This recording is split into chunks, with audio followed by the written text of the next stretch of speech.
Hello, everybody. This is Bourbon Battles, and I'm Joe. Hey, we got a mail call coming for you today. If you don't know what mail call is, that's where we get into the box, we draw a random sample, and we drink it blind. Why do we drink it blind, you might ask? Well, stick with us, and we'll explain that to you.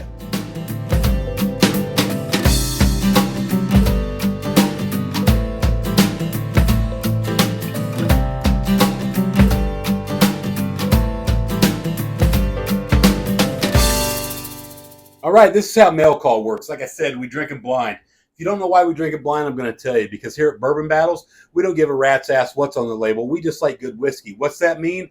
We don't want to be influenced by the hype of the label. We don't want to be influenced by the marketing. We only want to know how good the whiskey is. And then we'll talk about it and tell you how good it is. Then we'll reveal it. So what do we do on mail call? We've got a box right here, right? And it's got a whole bunch of sample bottles in it, if I didn't break them. And we're going to draw a sample bottle out at random. Boom. And we're going to get the corresponding envelope that's sealed up with the answer key on it. And we're going to drink it. And we're going to drink it blind, like I said. We're going to give it an honest review based on what we see, smell, and taste, right? And we'll talk about it a little bit afterwards. So let's get right into this one. All right, let's get it all poured up here, see what we think. If you're looking for a bunch of tasting notes and all that kind of stuff, we're probably not the right place for you. Although we don't disagree with tasting notes. They're obviously there, right? You taste things in bourbon, but everybody's palate is so different. We don't like to really talk about it unless it's a super, super prevalent note, right? So a lot of times you hear us say butterscotch, sweet, oaky, those broad characteristics, right? That's what we do like to talk about. Let's check this bad boy out.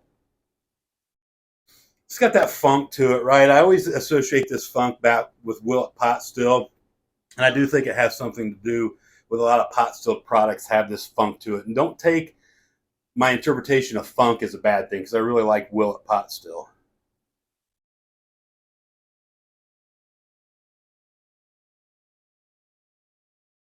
Oh, wow. It's delicious. It is very unique. I do not think it's a traditional Kentucky straight bourbon whiskey. It's got some sweetness to it. It's got some proof to it. It's got a nice finish.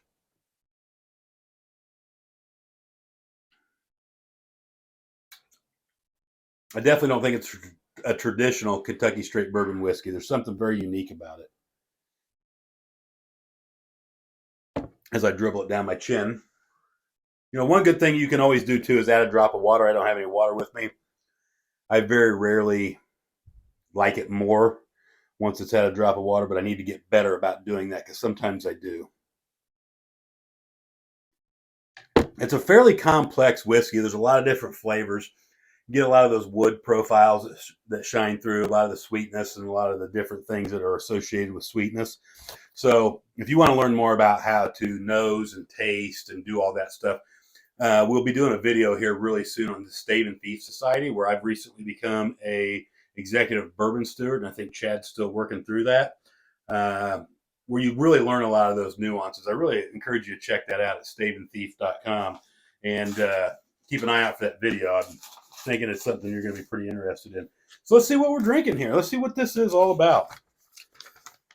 It's Long Hair Gem by Acre Distilling in Texas. This is a straight bourbon whiskey at 88 proof. I did think it was higher proof than this, but this is 100% Texas grown grains. 75% white corn, which is what they use down in Texas, 21 rye, 4 malted barley. Aged a minimum of 2 years.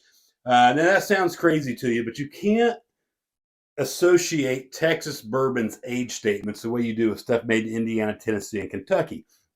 Because of that climate, things tend to age a lot faster, so you don't need as long of a time in the barrel. However, I do not believe there's an adequate substitute for the seasons in Kentucky, Indiana, and Tennessee, especially Indiana and Kentucky.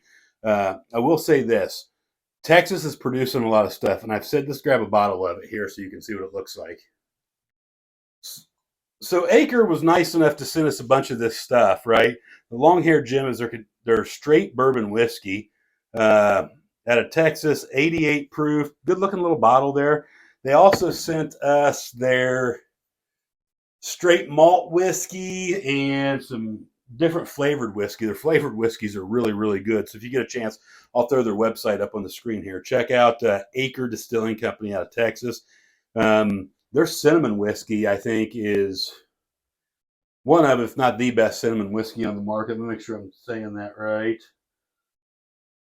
Yeah, Cinnamon Girl from Acre.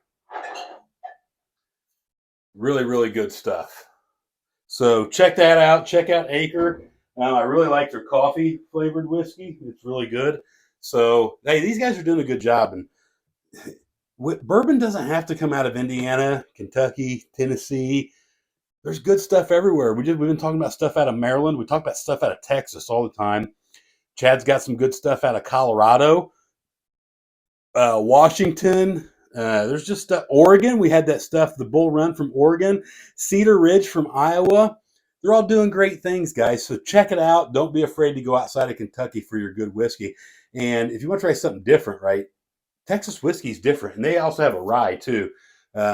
I believe we did a video on the rye, or that was one. I need to go back and look because we had a couple of videos that didn't have volume and have to be redone. But their rye is really, in my opinion, their best product. So check out Acre Distilling and let us know what you think about it if you've had Acre Distilling or anything from Texas. So let us know what you're drinking right now in the comments. We'd love to hear from you. It really helps out the YouTube algorithm. So do it this way, guys. It's so much fun to drink blind like this. Do it with your friends. Do it responsibly. Whatever you do, don't drink and drive. Hey, we'll see you next time.